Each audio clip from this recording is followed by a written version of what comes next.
Praise the Lord, dear sisters and brothers. இன்னைக்கு வேதத்திலிருந்து ஒரு வசனத்தை நம்ம வாசிக்கலாம். சங்கீதம் 34:8. கர்த்தர் நல்லவர் என்பதை ருசித்து பாருங்கள், அவர் மேல் நம்பிக்கையாய் இருக்கிற மனுஷன் பாக்கியவான்.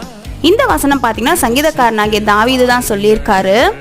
சங்கீதக்காரனாகிய தாவீது தன்னுடைய வாழ்க்கையில நிறைய இடங்கள்ல கர்த்தர் நல்லவர் அப்படிங்கிறத ருசித்து பார்த்திருக்காரு. ஏன்னா வாழ்க்கையில நிராகரிக்கப்பட்ட ஒரு தாவீது, எல்லாராலும் புறக்கணிக்கப்பட்ட ஒரு தாவீது, அவரை ராஜாவா உயர்த்தினார்ல ஆண்டவர். அவர் ருசிச்சு பார்த்திருக்காரு. அவரை உயர்த்ததற்கு என்ன காரணம் அப்படின்னா, சங்கீதக்காரனாகிய தாவீது கர்த்தரை உயர்த்துகிறவராக இருந்தார். கர்த்தரை உயர்த்துகிறவராகவும் கர்த்தரை தேடுகிறவராகவும் இருந்ததால கர்த்தர் அவருக்கு ரொம்ப நல்லவராக இருந்திருக்கார். இந்த நாளில் கூட இன்னொரு வசனத்தை நம்ம வாசிக்கலாம். புலம்பல் 3:25. தமக்கு காத்திருக்கிறவர்களுக்கும் தம்மை தேடுகிற ஆத்மாக்கும் கர்த்தர் நல்லவர்.